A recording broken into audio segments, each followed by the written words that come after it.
warahmatullahi wabarakatuh.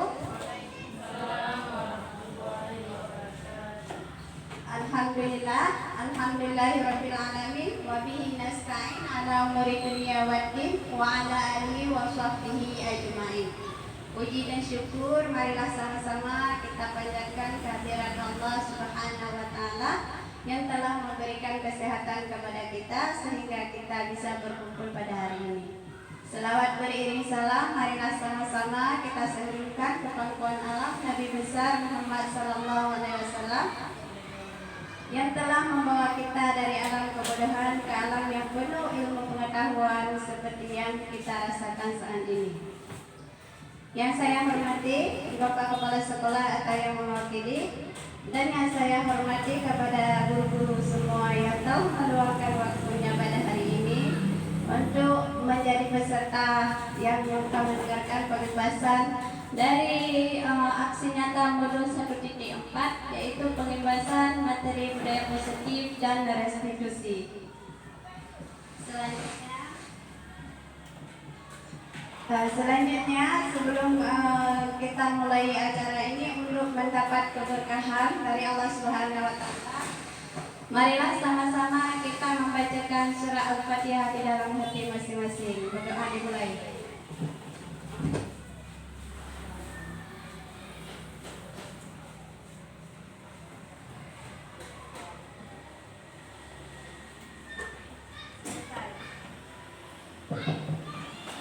Selanjutnya kita akan masuki yaitu materi pembebasan modul penerapan budaya positif dan restitusi di lingkungan sekolah. Di sini saya adalah CGP dari angkatan 11, fasilitator Ibu Tabli Iniati dan pengajar praktik Ibu Rizka Rianda.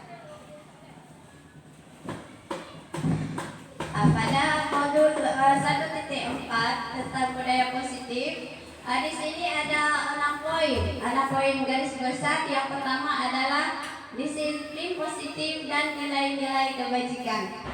Yang kedua, teori motivasi, hukuman, konsekuensi, dan restitusi. Yang ketiga, keyakinan kelas. Yang keempat, kebutuhan dasar manusia. Yang kelima, yaitu 5 posisi kontrol. Yang keenam, segitiga restitusi. Selanjutnya, nah Bapak Ibu, sebelum kita masuki ke 6 poin yang tadi, sebaiknya ini ada pertanyaan pemantik. Di sini setuju atau tidak setuju? Yang nomor 1 pertanyaannya, hukuman dapat mendisiplinkan anak. Tidak. Yang kedua, pemberian hukuman dengan hal positif seperti membaca buku atau membersihkan lingkungan sekolah dapat meningkatkan disiplin anak. Setuju atau tidak setuju? Setuju ya. Nomor 3, memberi penghargaan dapat meningkatkan motivasi anak. Setuju atau tidak setuju? Setuju. Ya, kita lihat selanjutnya. Nah, di sini saya minta 2 orang guru untuk maju ke depan, akan mempraktekkan 1 orang berperan sebagai A dan 1 orang berperan sebagai B. Di sini ada tata cara pengerjaannya. Siapa yang bersedia silakan maju ke depan.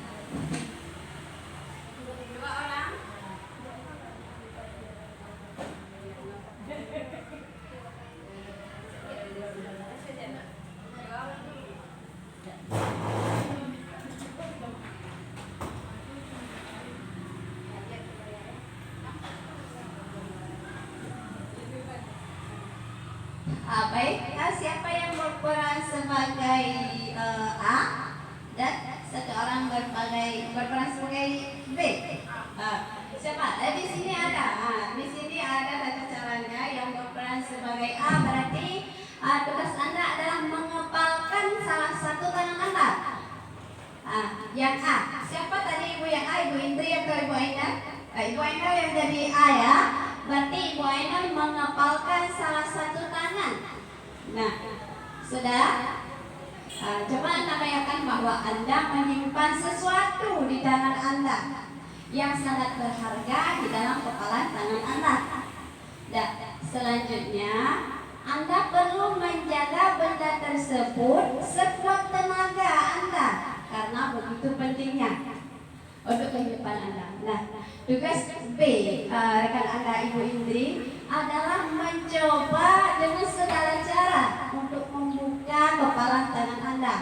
Teman Anda B boleh membujuk, boleh menghardik, mengintimidasi atau memarahi, menggoda, menggelitik, bahkan menawari uang agar Anda bersedia membuka kepalan tangan Anda. Sudah siap? Sudah siap, ibu-ibu? Sudah siap.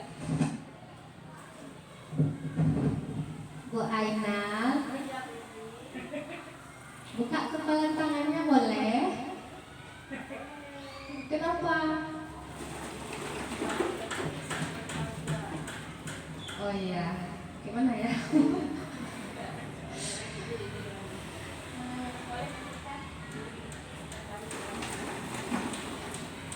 Bu Rina, Bu Rina.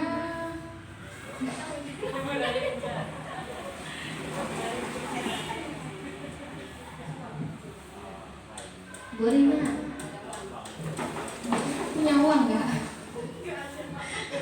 Saya ada uang, tapi dengan syarat Bu Rina mau membuka tangannya untuk isinya untuk diberikan kepada saya.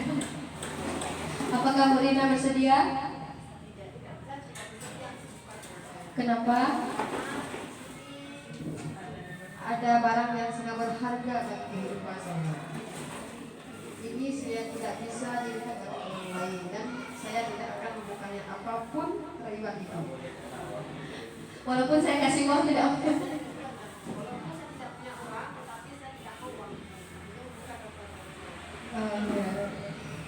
Saya pakai cara yang agak ekstrim ya. Nggak bisa juga, terlalu kuat.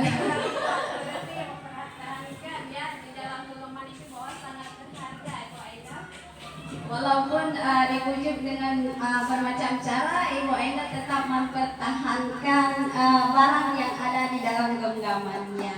Iya, berarti Ibu Indri tidak berhasil membujuknya karena Ibu Ainal sendiri yang mengontrol. Berarti Ibu Ainal kalau mau membukanya baru terbuka kepala tangannya. Iya, terima kasih Ibu. Kayak tepuk tangannya, sangat luar biasa. Nah, selanjutnya. Di sini pertanyaannya tadi, siapakah yang sesungguhnya mengontrol yang untuk kepalan atau yang berusaha dengan segala cara untuk membuka kepalan tangan rekannya? Jawabannya, tentu kita sendiri yang memegang kontrol atas kepalan tangan kita. Apakah kita membuka atau menutup kepalan tangan kita, itu tergantung pada diri kita masing-masing sesuai dengan kebutuhan kita pada saat itu. Terima kasih, luar biasa tadi Ibu ya. Nah, di sini adalah poin pertama tadi, disiplin positif dan nilai-nilai kebajikan universal. Di sini pada poin pertama, dalam rangka menciptakan lingkungan yang positif, salah satu strategi yang perlu kita tinjau kembali adalah penerapan disiplin positif di sekolah kita. Apakah telah efektif? Apakah perlu tinjauan kembali? Dan selanjutnya, apa sesungguhnya arti disiplin itu sendiri dan kaitannya dengan nilai-nilai kebajikan? Ada yang tahu? Mungkin sebelum kita lanjut, ada yang mau memberikan arti kata disiplin? Ada? Ada ya? Nah, coba kita lihat selanjutnya. Nah, di sini makna disiplin ada disiplin positif. Baik, poin pertama, dalam budaya kita, kata disiplin sering dimaknai sebagai sesuatu yang dilakukan orang kepada orang lain untuk mendapatkan kepatuhannya berarti selain dikaitkan dengan kepatuhan. Nah, kedua, kebanyakan orang menghubungkan kata disiplin dengan tata tertib, kepatuhan terhadap suatu aturan. Di poin ketiga, disiplin positif adalah cara menanamkan motivasi kepada murid agar menjadi orang yang mereka inginkan dan menghargai diri sendiri dengan nilai-nilai yang mereka percaya. Disiplin positif merupakan unsur utama terwujudnya budaya positif yang kita cita-citakan di lingkungan sekolah. Dan selanjutnya,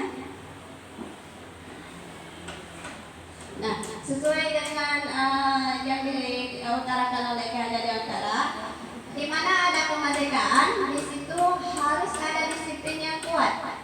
Sungguh pun disiplin itu bersifat self-disiplin, yaitu kita sendiri yang mewajibkan kita dengan sekeras-kerasnya. Tetapi itu sama saja, sebab jikalau kita tidak cakap melakukan self-disiplin, wajiblah penguasa lain mendisiplinkan kita. Dan peraturan demikian itu harus ada di dalam suasana yang merdeka. Kehadiran Dewantara, pemikiran konsepsi keteladanan, sikap merdeka, cetakan kelima tahun 2013, halaman 470.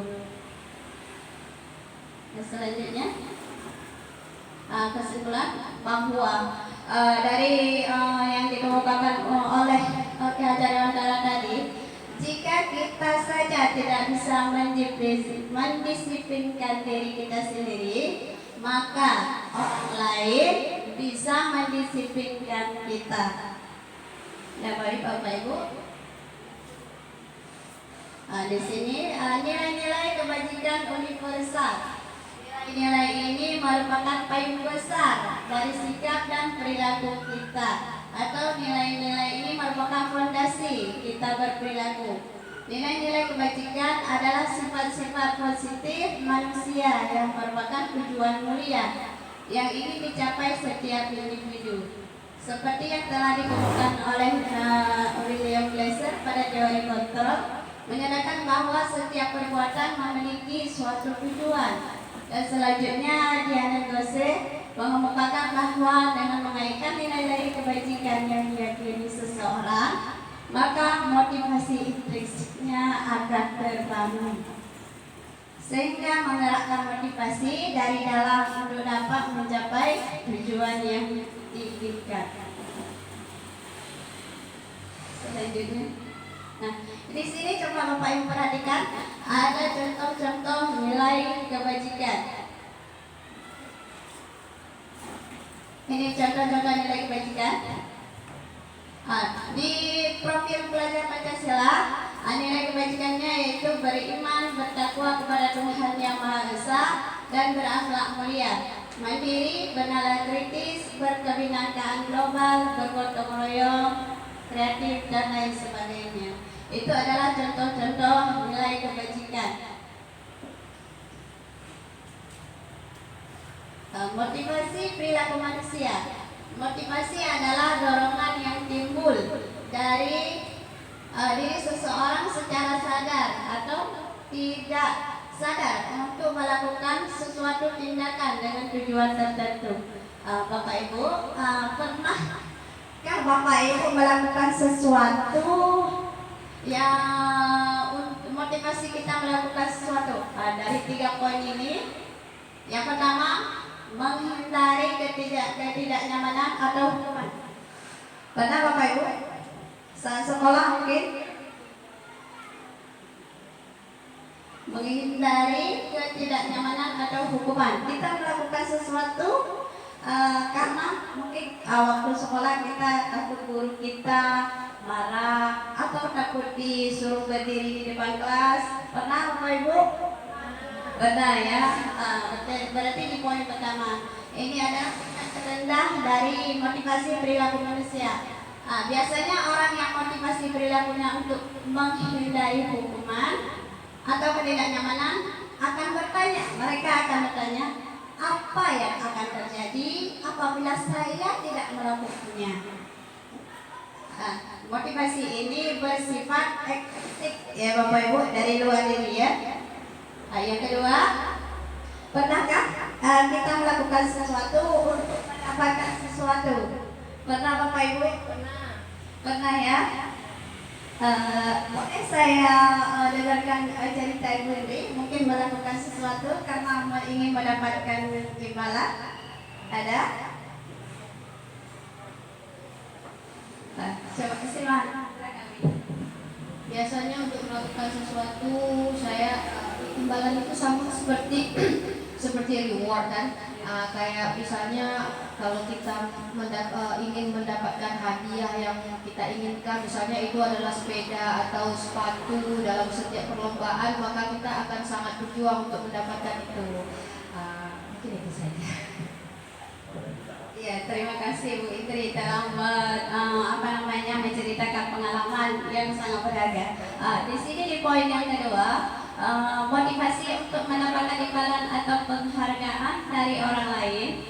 Satu tingkat di atas motivasi yang pertama, di sini orang yang berperilaku untuk mendapatkan imbalan atau penghargaan dari orang lain, mereka akan bertanya, apa yang akan saya dapatkan apabila saya melakukannya? Nah, mereka melakukan sebuah tindakan untuk mendapatkan pujian dari orang lain. Motivasi ini juga masih bersifat ekstrinsik. Di poin ketiga, motivasi yang ketiga adalah untuk menjadi orang yang mereka inginkan dan menghargai diri sendiri dengan nilai-nilai yang mereka percaya. Ada pengalaman? Ada yang mau berbagi pengalaman? Ada? Nah, di sini orang dengan motivasi ini akan bertanya, akan menjadi orang yang seperti apa jika saya melakukannya? Mereka melakukan sesuatu karena nilai-nilai yang mereka yakini dan mereka hargai. Mereka melakukan karena mereka ingin menjadi orang yang melakukan nilai-nilai yang mereka yakini tersebut. Ini adalah motivasi yang akan membuat seseorang memiliki disiplin positif. Karena motivasi berperilakunya bersifat intrinsik, ya. Ini berasal dari dalam diri kita, tidak dengan mendapatkan penghargaan baru melakukan sesuatu. Selanjutnya, di sini adalah identitas bakat dan identitas sukses. Coba Bapak Ibu perhatikan. Yang pertama di situ ada hukuman. Hukuman di sini ada yang akan terjadi apabila kita melakukan hukuman. Sesuatu yang akan menyakitkan yang terjadi apabila kita mungkin berlakukan pada siswa yang seperti telah datang ke sekolah, kita memberikan hukuman. Murid akan merasa tidak nyaman dan mereka akan menjadi korban. Murid akan tersakiti dengan perilaku mereka yang agresif. Yang kedua, ada di sini konsekuensi dan di sebelahnya lagi restitusi. Ini adalah ketiga poin yang harus kita lakukan. Di sini adalah poin yang kita pilih adalah restitusi. Pernahkah kita memberikan hukuman ketika anak melakukan pelanggaran di dalam kelas? Pernah ya? Seperti apa contohnya?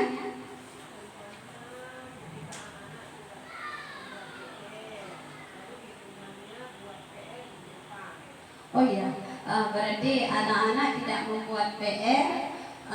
Selanjutnya mereka disuruh berdiri ke depan dan mengerjakan PR, ya, mengerjakan PR di depan. Nah, untuk selanjutnya kita di sini pasti ada dari hukuman naik ke level konsekuensi. Nah, di sini di konsekuensi sesuatu harus terjadi. Dampaknya bagi murid tidak nyaman.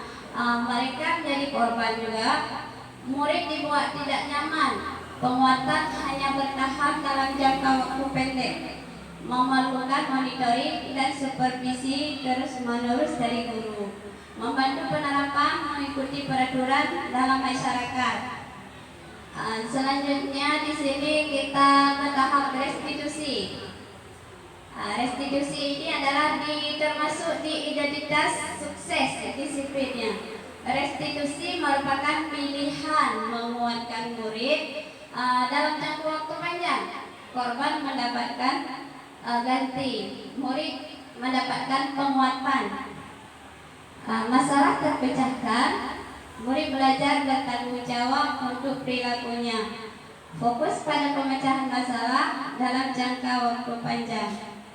Ada di sini guru bertanya, apa yang kamu yakini? Di sini adalah dari bentuk segitiga restitusi. Apa yang kamu bisa lakukan untuk memperbaiki masalah? Murid menghormati guru dan orang lain. Nah, ini adalah hal positif yang harus kita lakukan. Selanjutnya, ini ada konsep disiplin dan pendekatan restitusi. Sebuah cara menanamkan disiplin pada murid. Restitusi, ibu pernah dengar restitusi? Belum ya? Restitusi adalah proses menciptakan kondisi bagi murid untuk memperbaiki kesalahan mereka, sehingga mereka bisa kembali ke kelompoknya dengan karakter yang lebih kuat. Ciri-ciri restitusi bukan menembus kesalahan, namun belajar dari kesalahan. Yang kedua, memperbaiki kesalahan. Yang ketiga, tawaran, bukan paksaan. Yang keempat, menuntun melihat ke dalam diri, mencari kebutuhan dasar yang mendasari tindakan. Fokus pada karakter, bukan tindakan. Dan fokus pada solusi.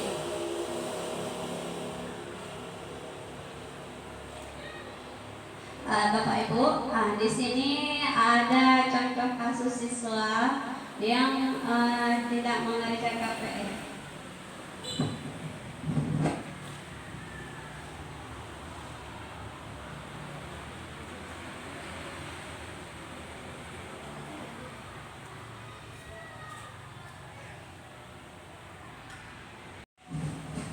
Baik Bapak Ibu, coba kita perhatikan, ini adalah contoh penerapan segitiga restitusi yang saya lakukan.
lihat video yang saya buat.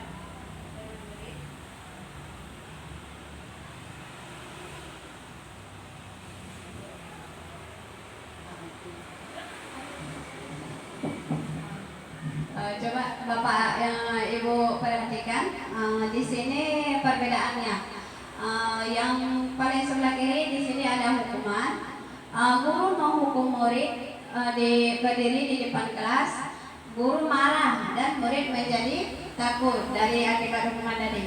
Nah, kalau di konsekuensi, guru memberikan konsekuensi dengan tetap tinggal di kelas pada jam istirahat. Ini apabila ada murid yang tidak membuat PR. Guru tegas dan menghargai peraturan. Di sini di restitusi, guru menanyakan keyakinan kelas pada dirinya dan membantu murid menyelesaikan masalah.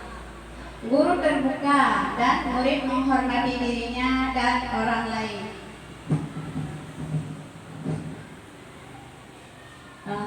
Di sini ada 5 posisi kontrol restitusi.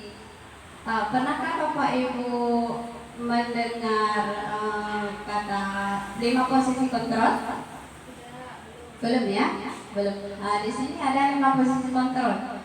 Yang pertama penghukum, yang kedua pembuat merasa bersalah, yang ketiga sebagai teman, yang keempat sebagai pemantau, dan yang kelima di posisi manajer. Bapak Ibu, coba kita lihat ada videonya.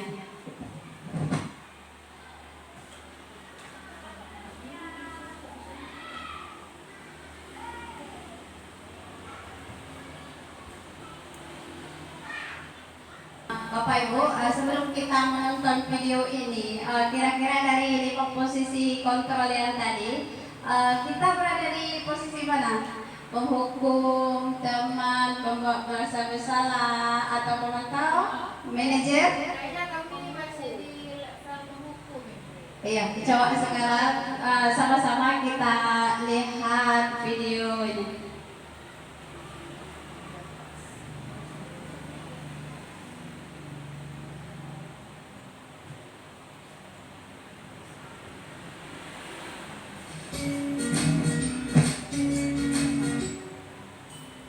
Salam bahagia Ibu dan Bapak guru hebat. Dalam penerapan disiplin positif restitusi, salah satu program yang dikembangkan adalah 5 posisi kontrol. 5 posisi kontrol dalam restitusi adalah proses perjalanan seorang pendidik agar dapat mengenali dirinya. Pada video kali ini, kita akan membahas tentang 5 posisi kontrol yang dikembangkan oleh Diane Gosser dan contoh penerapannya.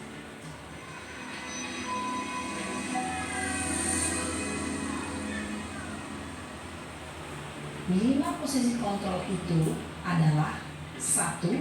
Posisi penghukum, 2. Posisi pembuat merasa bersalah, 3. Posisi teman, 4. Posisi pemantau atau monitor, dan 5. Posisi manajer. Untuk lebih memahami kelima posisi tersebut, mari kita saksikan kasus Naren yang terlambat hadir 20 menit di sekolah dan melihat bagaimana kelima posisi kontrol dalam menghadapi masalah tersebut.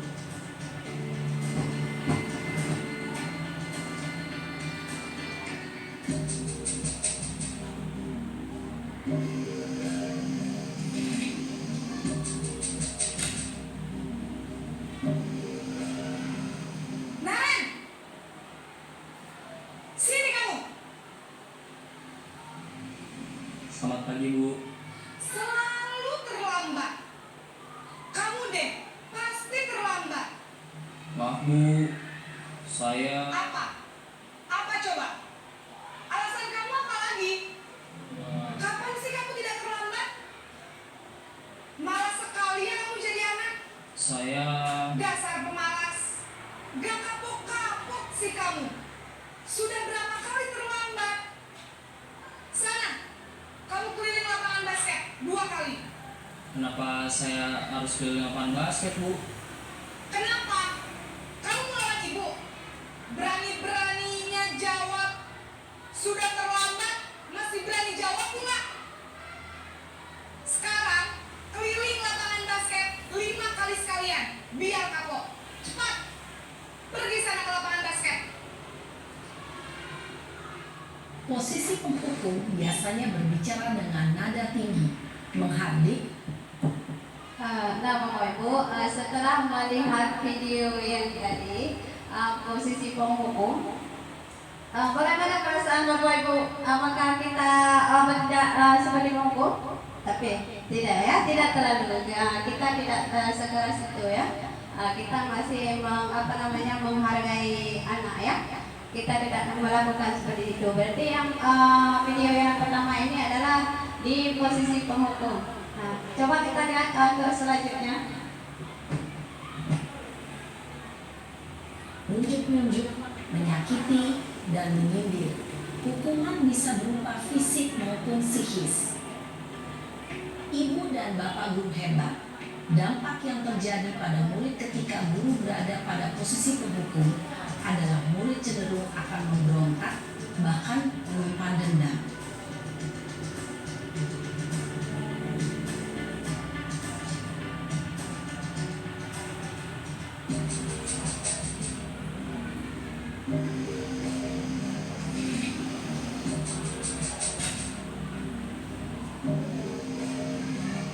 Naren!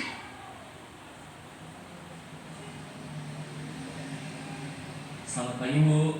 Naren. Kamu kenapa terlambat lagi, nak? Ya Tuhan, Naren. Kamu senang ya bikin ibu susah ya? Kalau kamu terlambat lagi, nanti ibu yang ditegur bapak kepala sekolah, nak. Disangka ibu tidak bisa membina kamu. Duh, gimana ini? Maaf, Bu. Duh, Gusti Naren.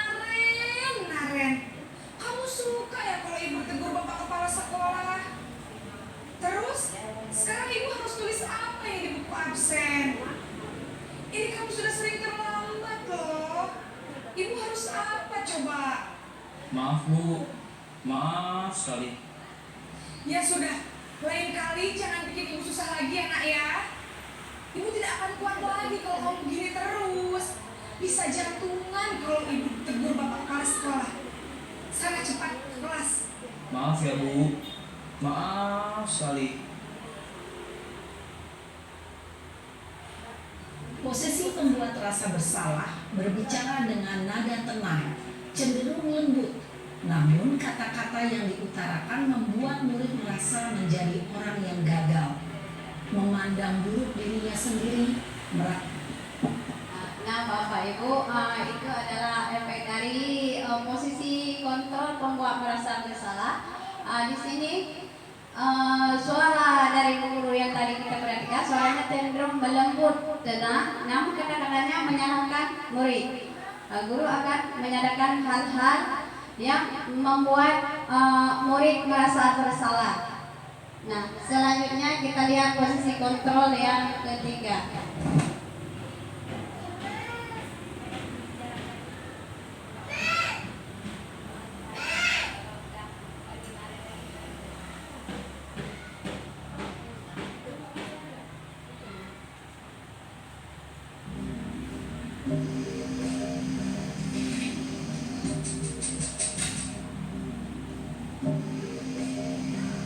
Naren!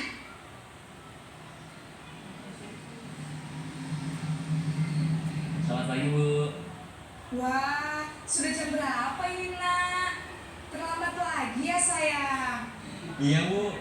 Habis ibu saya lupa membangunkan saya, Bu. Kamu malah menyalahkan ibu kamu. Kamu bukannya anak yang larinya paling kencang. Kok terlambat sih? Iya, Bu. Saya memang terlambat banget tadi.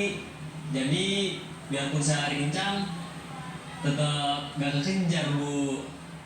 Ya sudah sana. Nanti lain kali larinya lebih kencang lagi ya. Biar gak terlambat lagi. Bikin senang ibu. Demi ibu. Bisa kan? Bisa lah, Bu.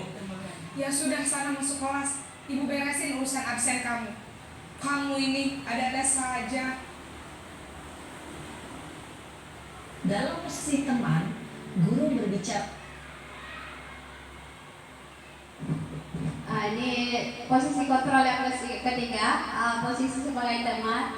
Nada ibu gurunya sudah melembut ya, dan anak murid-muridnya tadi sudah bisa tertawa karena tidak seperti posisi yang pertama tadi. Selanjutnya kita lihat video yang posisi yang keempat.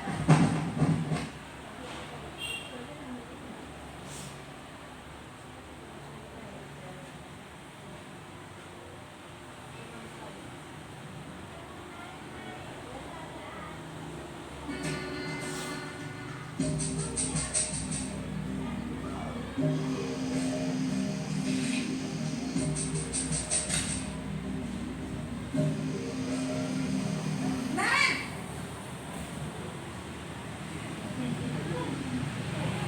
Selamat pagi Bu. Naren, apa peraturan sekolah kita tentang jam berapa kita harus masuk sekolah, nak? Kita harus di sekolah jam 7 Bu. Iya betul, sekarang sudah jam 7.20. Naren sudah tahu konsekuensinya jika terlambat hadir. Paham Bu, saya harus tinggal kelas pas jam istirahat selama 20 menit. Iya benar, konsekuensinya demikian. Jadi nanti jam 9.30 pas istirahat, kamu harus tinggal di kelas, kerjakan tugas tambahan untuk ketertinggalan kamu, ya? Baik Bu. Posisi pemantau mengandalkan penghitungan atau data untuk mengontrol murid. Guru mengarahkan murid berdasarkan peraturan dan konsekuensi. Seorang pemantau menunjukkan bahasa tubuh dan ekspresi wajah yang datar dan cenderung formal.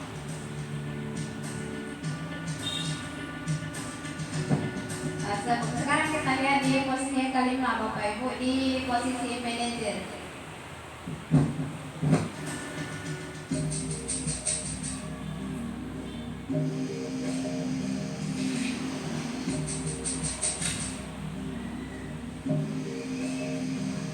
Naren!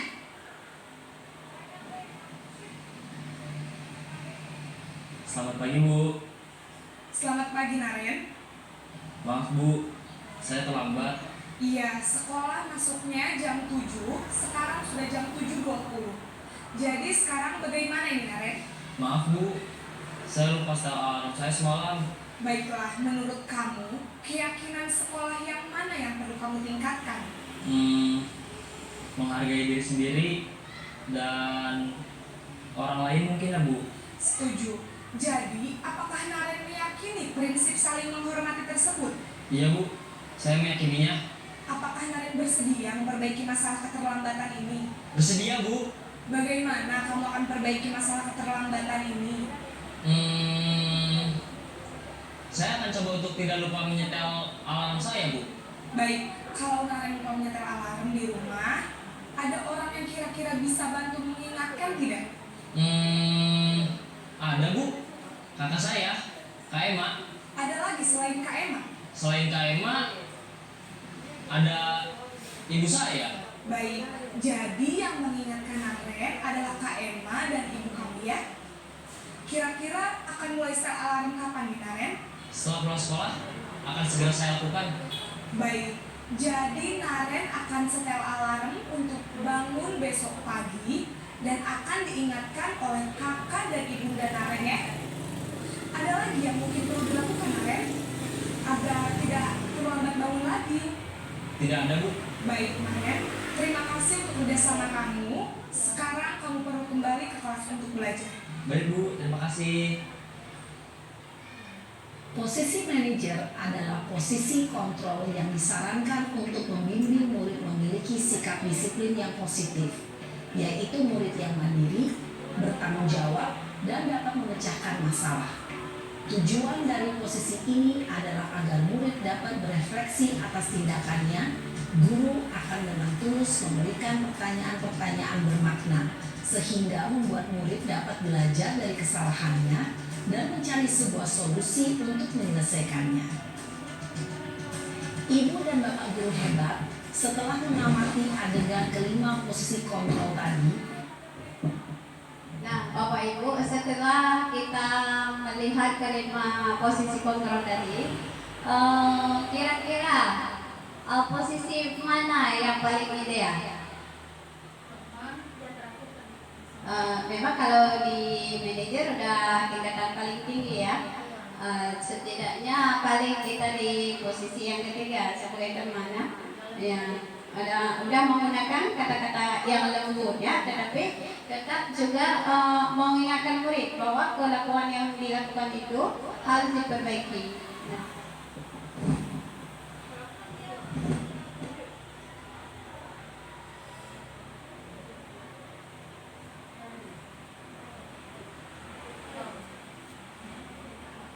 Lanjut ke keyakinan kelas.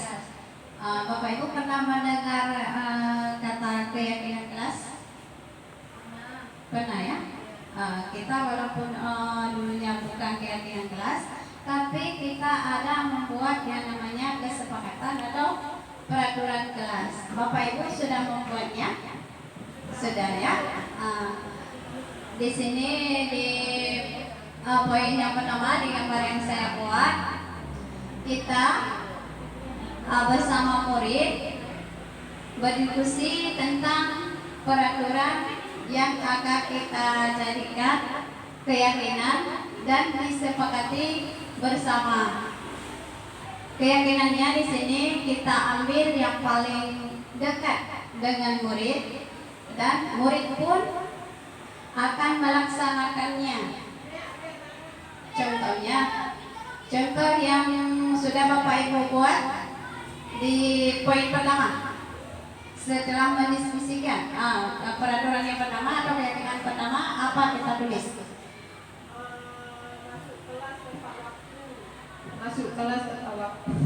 Iya, itu masuk kelas tepat waktu. Anak-anak pasti sudah tahu. Mereka pada saat bel bunyi, mereka harus berada di dalam kelas. Selanjutnya, pada saat kita membuat keyakinan kelas, kita harus mengajak murid untuk menentukan poin-poin apa yang akan kita jadikan keyakinan di dalam kelas kita. Di sini, murid bebas mengeluarkan pendapat. Kita sebagai guru menampung dan kemudian menyaring, mengambil poin-poin yang paling dekat dengan anak sehingga mereka nanti akan melakukannya. Seperti contoh yang sering terjadi, anak buang sampah di dalam laci atau di bawah tempat duduk. Di sini kita bisa cantumkan bahwa buang sampah pada tempatnya. Nah, satu lagi di sini saya memberitahukan bahwa pada kita membuat keyakinan kelas, kita menggunakan kata-kata yang positif. Di sini seperti pernah kita lihat dengan dulu, jangan buang sampah sembarangan. Boleh kita ganti dengan buang sampah pada tempatnya. Itu adalah hal-hal yang positif. Kita harus memulainya dengan hal-hal yang positif, sehingga nanti lama-kelamaan akan jadi keyakinan, sehingga akan membudaya. Nah, di poin yang kedua, setelah kita berdiskusi tentang peraturan atau keyakinan yang kita buat, kita menyepakati keyakinan dan menempelnya di kertas karton. Selanjutnya, setelah keyakinan itu telah dibuat, kita bisa menempelkannya di dinding. Supaya apa? Supaya anak-anak bisa melihatnya. Apabila mereka melanggarnya, kita bisa mengingatkannya kembali. Nah, Bapak Ibu, ada yang sudah membuat keyakinan? Ada berapa poin yang diambil? Ya, poin dari keyakinan kelas tidak harus banyak. Yang penting inti atau apa namanya, keyakinan yang paling dekat dengan si anak, sehingga nanti mereka akan melekat pada ingatannya dan akan dipatuhi. Nah, di sini ada tata cara bagaimana pembentukan keyakinan kelas. Yang pertama, lebih abstrak dari peraturan. Yang kedua, berupa pernyataan universal menggunakan kata-kata yang positif, menggunakan kalimat singkat tapi jelas sesuai dengan kondisi kelas agar mudah diterapkan. Semua warga sekolah atau kelas dilibatkan. Di sini ada 5 kebutuhan dasar manusia. Pernahkah Bapak Ibu mendengar 5 kebutuhan dasar manusia? Belum ya? Coba Bapak Ibu perhatikan. Di poin pertama.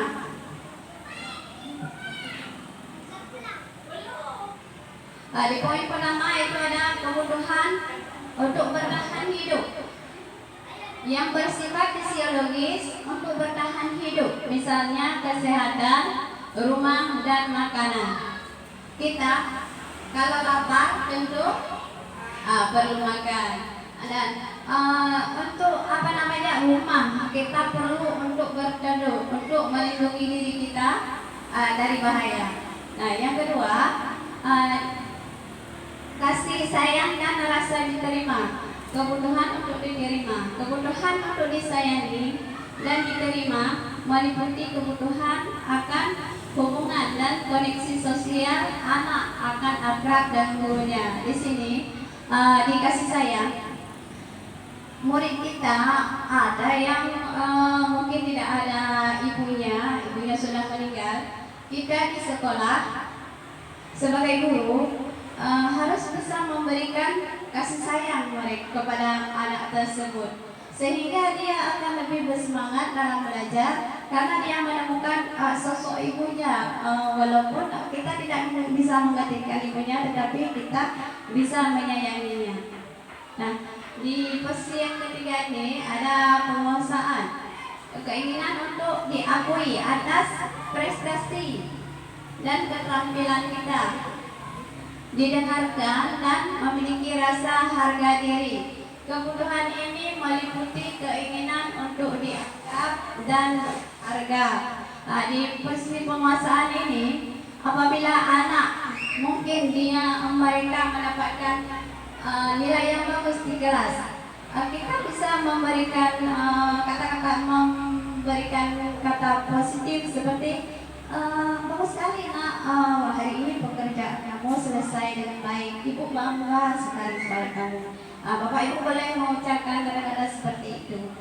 Nah, di poin yang keempat, kebutuhan untuk bebas adalah kebutuhan akan kemandirian, otonomi, memiliki pilihan dan mampu mengendalikan arah hidup seseorang, bisa belajar bebas sesuai minat dan bakatnya. Di sini apalagi kita sekarang sudah berlaku kurikulum merdeka. Anak-anak memiliki tingkat kecerdasan, minat dan bakat yang berbeda. Kita sebagai guru mengusahakan agar mereka bisa belajar sesuai dengan minat dan bakatnya masing-masing. Di poin yang kelima, kebutuhan akan kesenangan adalah kebutuhan untuk mencari kesenangan, bermain-main dan tertawa. Bayangkan hidup tanpa kenikmatan apapun, betapa menyedihkan.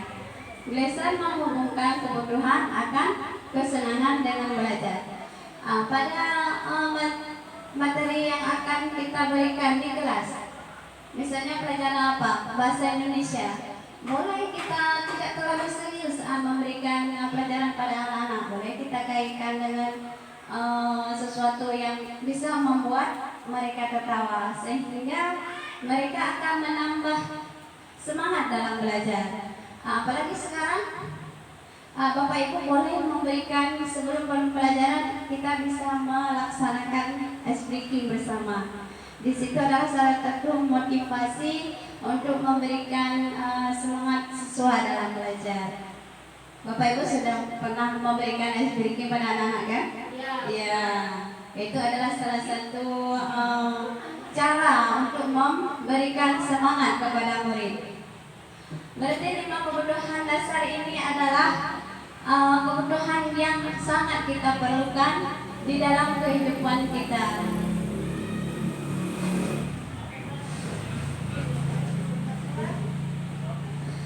Di poin selanjutnya adalah segitiga restitusi.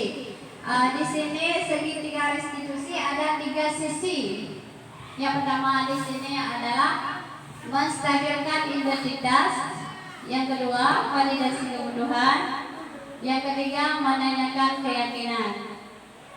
Di poin pertama, menstabilkan identitas, kita bisa mengatakan pada murid bahwa kita semua pernah melakukan kesalahan, tetapi dari kesalahan tersebut kita akan memperbaikinya. Nah, yang kedua, validasi tindakan. Di validasi tindakan ini kita memvalidasi tindakan murid yang dilakukan itu memiliki alasan kenapa dia melakukan hal tersebut. Dan yang poin yang ketiga, menanyakan keyakinan. Kita semua memiliki motivasi intrinsik untuk memperbaiki kesalahan. Berarti kita sebagai guru di sini mengupayakan supaya kita bisa menerapkan segitiga restitusi pada saat kita meneraikan atau memecahkan sebuah masalah yang terjadi pada murid kita.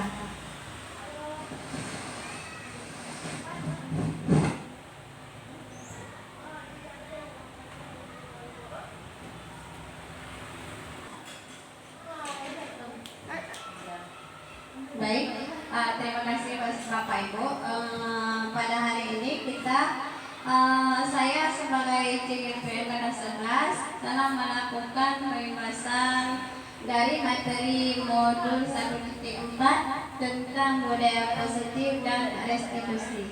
Maaf Bapak Ibu, di sini bukan berarti saya berdiri di depan telah banyak mengetahui dari Bapak Ibu, bukan. Ini adalah saya cuma mengimbaskan apa yang telah saya pelajari.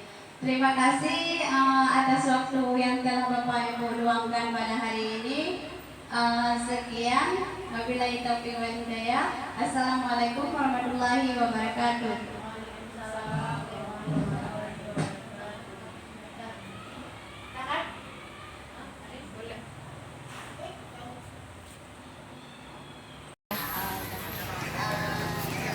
Bagaimana kabarmu? Hari ini kamu sehat nggak? Tadi pagi sudah sarapan belum? Sudah. Sudah. Tadi ibu dengar sudah ribut ya sama si Sultan. Ya bu, tadi saya bekal. Kenapa?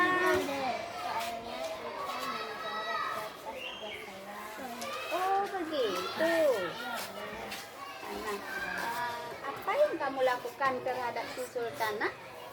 Saya marah-marah dan bicara besar. Oh, lihat ini. Ya wajar kamu marah sama si Sultan karena dia mencoret-coret kertas tugas kamu, ya kan? Sekarang coba pikirkan. Menurut Zildan, tindakan yang Zildan lakukan itu sesuai tidak dengan keyakinan kelas kita? Iya, tidak sesuai kan dengan keyakinan kelas kita. Menurut kamu, salah satu keyakinan kita di kelas yaitu saling menghargai. Menurut Zildan, saling menghargai itu penting tidak? Saling menghargai itu penting tidak, Nak? Sekarang tindakan yang akan Zildan lakukan untuk ke depan apa ya? Iya, kamu bersedia tidak memperbaiki kesalahan kamu yang tadi? Menurut Zildan, apa yang akan Zildan lakukan?